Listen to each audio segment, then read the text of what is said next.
All right, welcome to the next episode of the Scout Life. Today we're going to be doing something a little bit different. The Tan 75, we have plans for that, but this week we're heading on a Scout adventure, and we're taking this awesome 1976.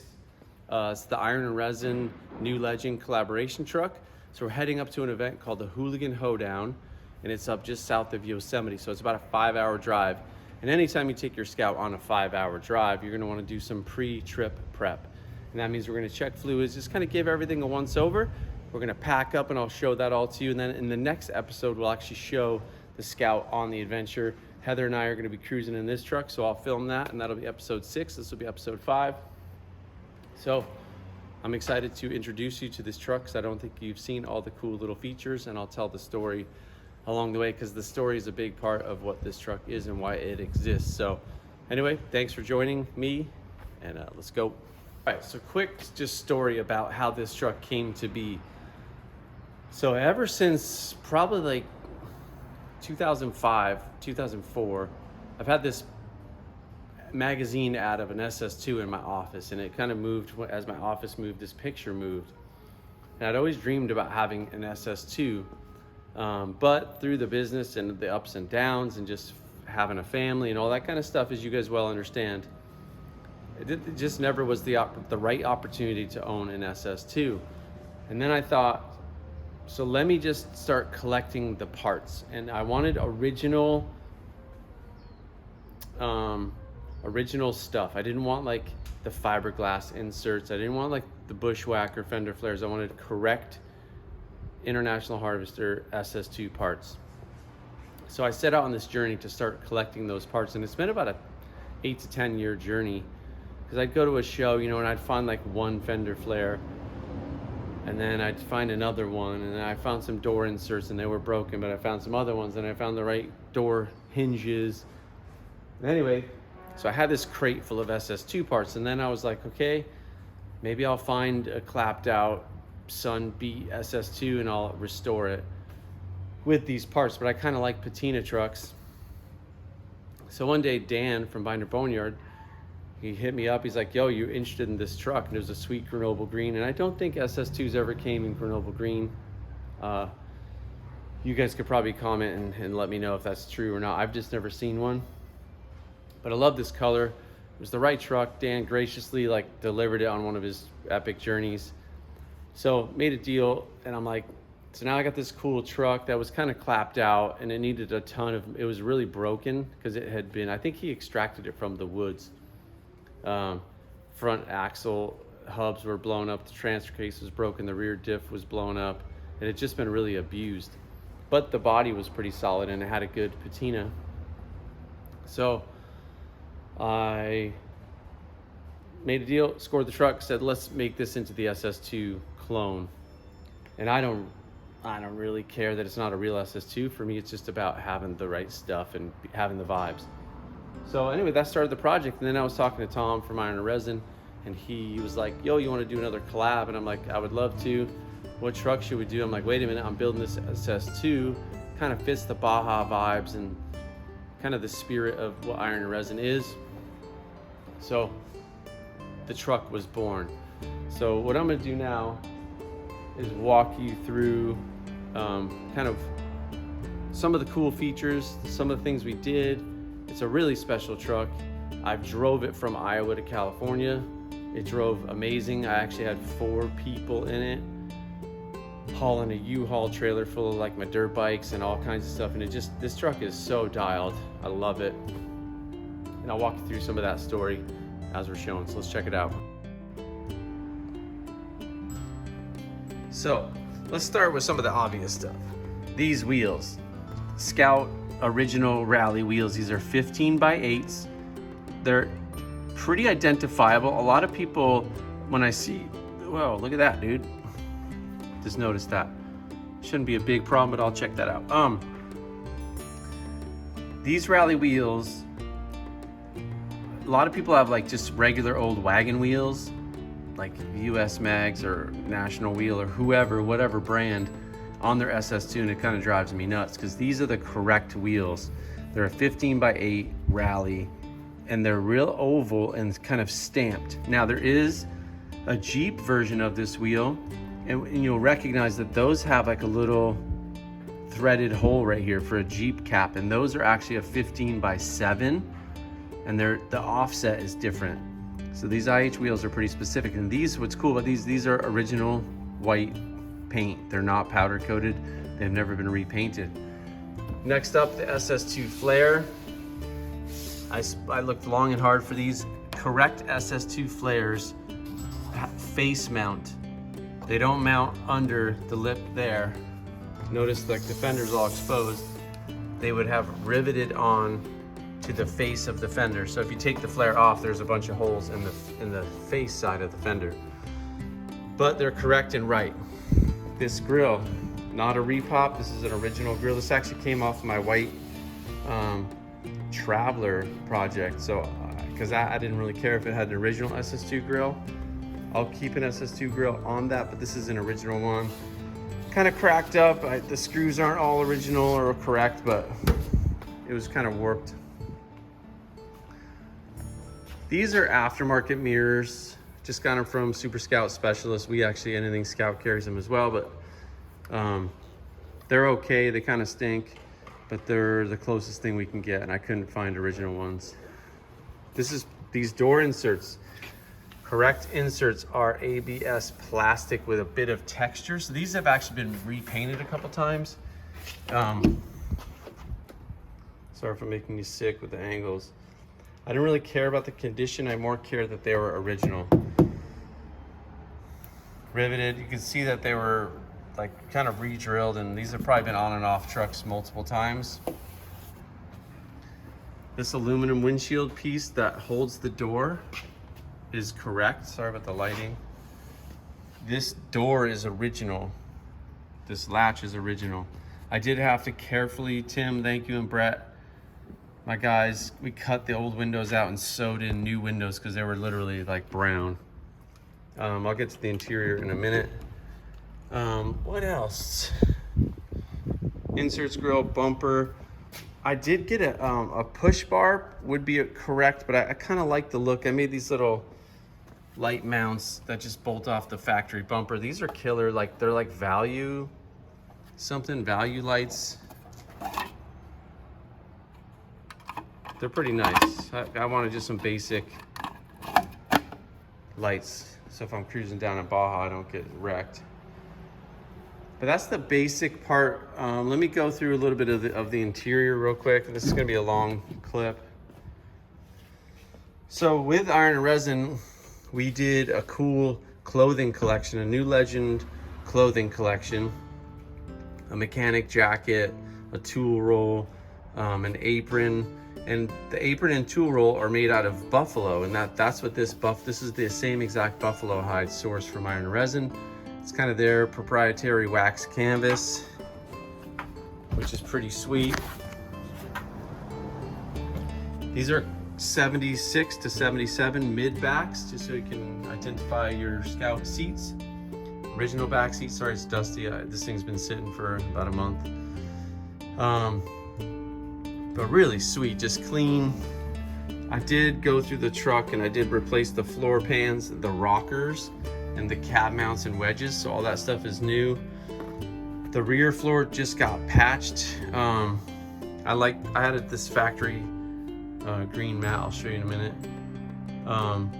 Let's get on some of the cool features of this build. So I didn't want a full soft top.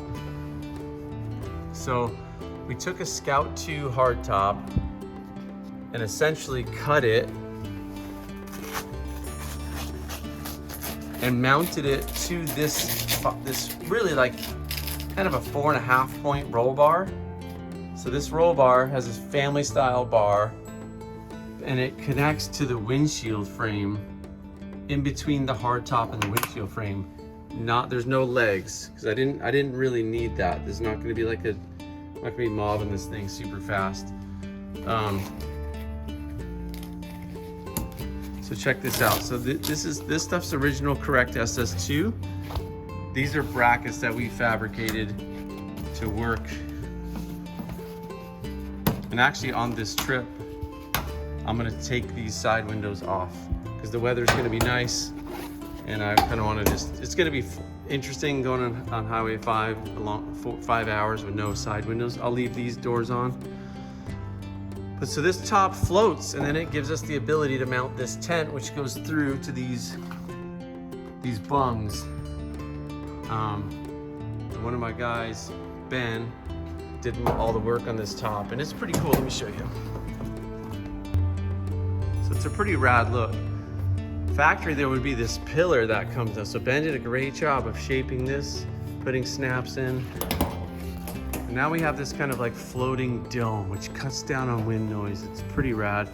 But also we could take this dome off and still mount a roof rack or a tent. So this is an FSR Odyssey tent, which as you can see looks great on there. It's lightweight, compact. I also really wanted this spare tire in basically the factory location. You can see some of the detail, the fabric. Here's one of our tool work mats available on newlegend4x4.com. All this stuff is factory correct, but off of the roll bar, we actually mounted, we have one of our stash cabs.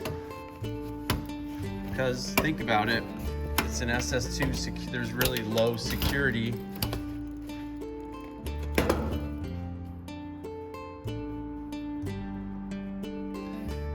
So we mounted the spare tire off the cage, and then there's this, then we put the jack. So there's a hydraulic jack that bolts in there. And then you have your stash cab to, you know, lock up a phone or something like that. So that's a pretty cool feature. And that's basically the truck. I'll walk you through the mechanical stuff that we did next. Okay, so out back, we have a Class 3 hitch with trailer, with just a 4-pin connector. So no trailer brakes. We have anything Scout 30-gallon tank. I threw kind of all the best parts. This is the Deaver 2-inch lift. Soon to be, I think the next iteration is actually going to be like a little bit closer to 3-inch. Those should be coming available pretty soon. And you've seen the tech tip video on this, on the install of this. So pretty cool recessed U-bolt plates. These are just rough country shocks. These are 31-inch tires. So you can kind of see the stance. I love it. I think it's perfect. I'm happy with the 31s. We put in new U-joints. The rear differential, looks like I do have a tiny bit of a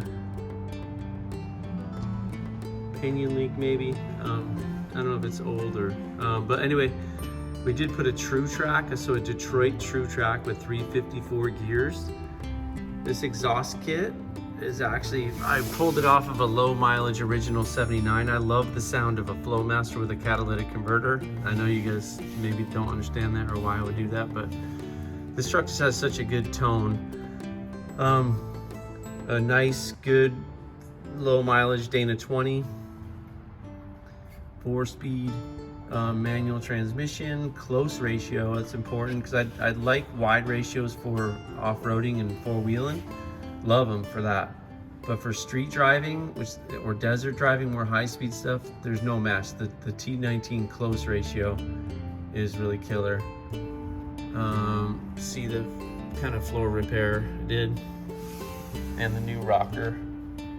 Did everything pretty era appropriate. So I love these IH Warren style locking hubs. So that's what I put back on. I had a good use set. Did slap a little gusset on the spring hangers. Just a little bit goes a long way on that.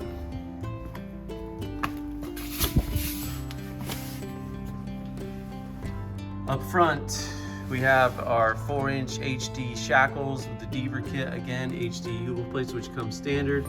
Braided stainless brake hoses, appropriate bump stops. If you notice, they're pretty close, but this thing's was built for kind of high speed, you know, relatively speaking, higher speed desert. So I wanted some kind of travel to the bump stops. Those are braided stainless brake hoses. Our HD tie rod and drag link, which now comes zinc coated. Straight steer brace. So I kind of, again, like threw all the bolt-on goodies, and this thing just rides and drives and steers so well. Front was just maintained, new ball joints, but everything else was in decent shape. So I think we did new brake pads, turned the rotors, you know, kind of everything, basic refresh.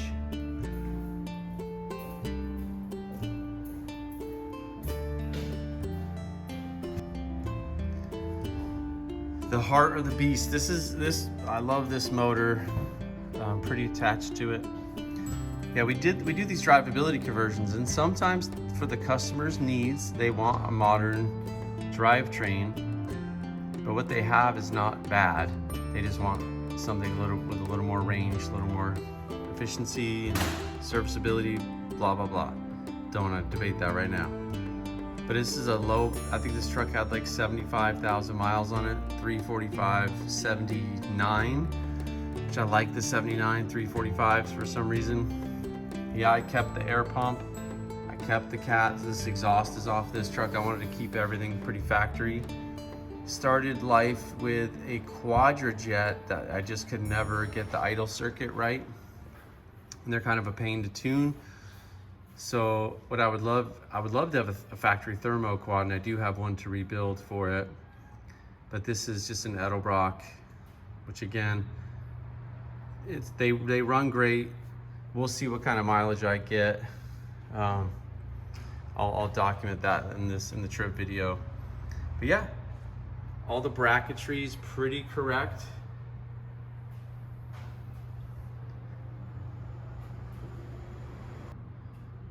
It does have a factory Presto light distributor from the 78 to 80. It's kind of like my favorite distributor.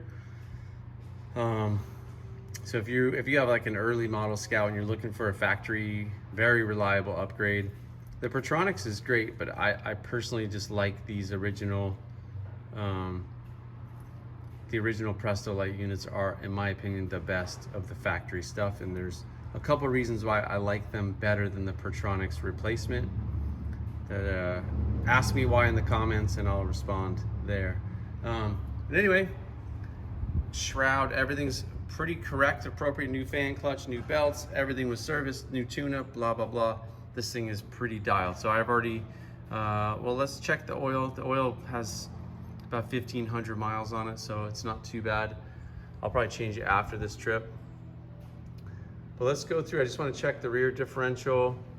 I know the transmission's topped off. I know the transfer case is topped off. But let's just check the rear diff. And while I've been showing you guys this, I've been looking the truck over. And again, I just drove this and it's been pretty thoroughly vetted. So, but I'm going to check the rear diff fluid and the engine oil. With these air pumps, the dipstick's actually pretty tucked down in there. Just a quick word, if you look at this dipstick, notice how it has this little bell on it that is kind of crimped in there.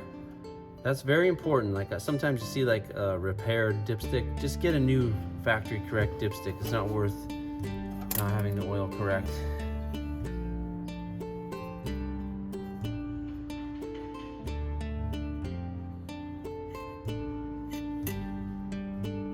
Okay, so I wiped her down.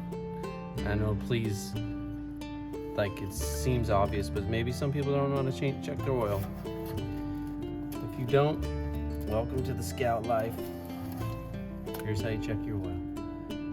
So it looks about half quart low, so I'm gonna top that off.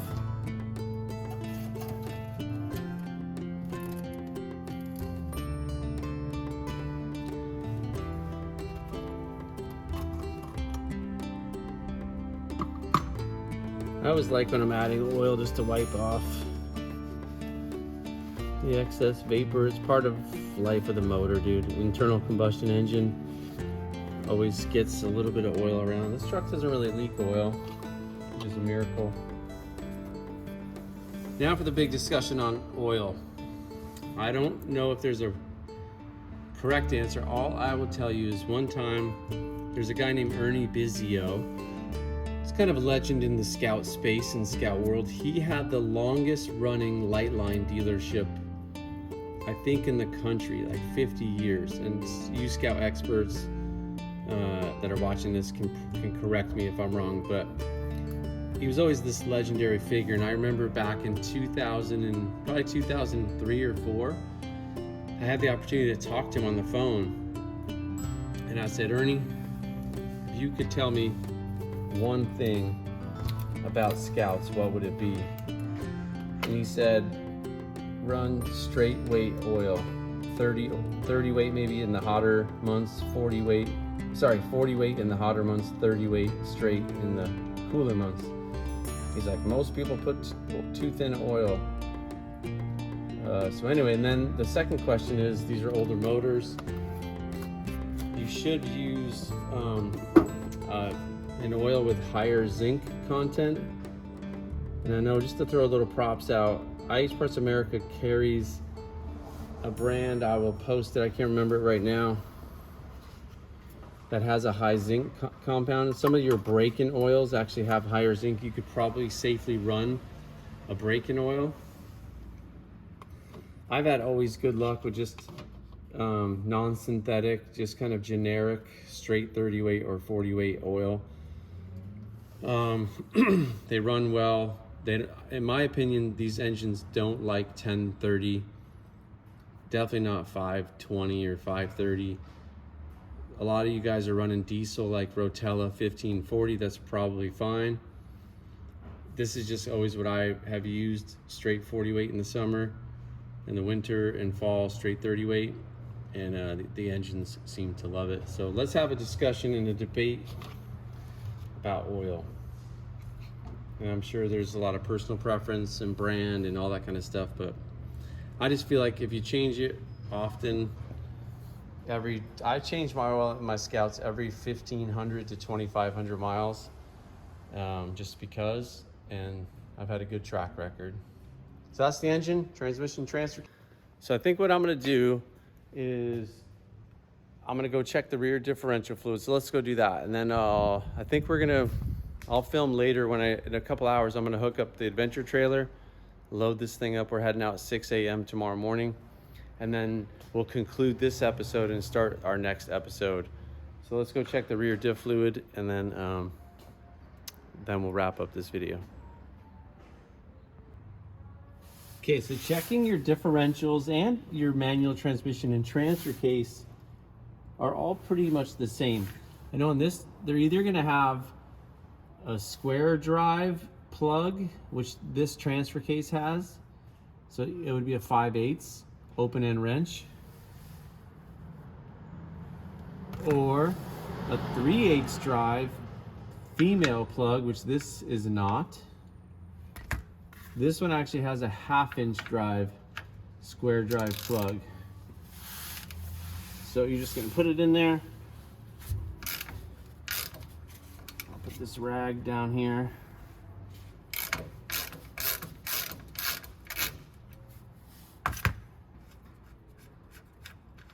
Now I'm gonna be prepared for it to leak out pretty quick, and that means that it's full, and maybe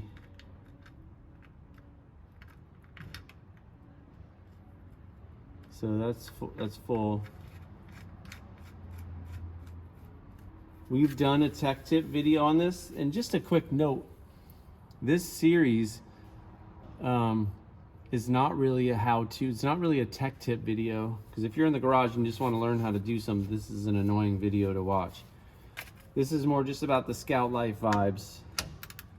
So that fluid was full, but it was kind of dirty. So what I'm gonna do, I don't have any of the stuff to change this. So diff fluid is pretty robust stuff. So I'm not gonna change it right now, but when I get back and when I change the oil, I'll service this differential, definitely using a lube locker, gasket, and 80/90 weight. I just don't have any of that stuff here today. So I'm not gonna launch into that. But I checked it, it's full. While I'm back here, I'm looking at shock bolts. Shock bolts are something that definitely do come loose. So I'm checking upper and lower, and everything looks good and tight. If you remember in the Beaver install video, I had to repair the upper shock mounts, and so, and if you noticed, I remember that it's a little wet under here, so I'm just gonna wipe this all down, and I'll keep an eye on it when I get up to Bandit Town. That's looking good, man. Let me show you a little trick I got going on too. If you look up there, see that blue thing? We made a little axle shaft holder up there. So that's a spare axle shaft. Pretty trick. It's a good idea to carry a spare axle shaft on the Scout. They're the same left to right, so that's cool. All right, so I think we'll just wrap up this video here. Thanks for joining us. Sorry if this was like a boring video, but it's a pretty cool truck, pretty cool story. And it's good just to do like I encourage you on your pre-trip prep to use a camera, watch the footage, say like, did I see anything? Put hands on bolts. If you hear weird noises, check them out. I know on my Suburban, which is right over there, we're also taking that on the trip. I heard this tiny exhaust leak, and sure enough, it had a loose manifold bolt. So I checked, tightened that. Keep up on the little things, and that will keep them from becoming big things. So I'm gonna go through, probably like throw a little bit of wax on the fenders, just because I'm trying to protect the paint. I will clean it, wipe it down, get it ready for Heather and I. So we'll see you next week when we show the Hooligan Hoedown road trip, man. It's gonna be awesome. Thanks for joining us as always. For joining me, keep saying that. Yeah, appreciate it. And get out there and do something cool in your Scout this weekend.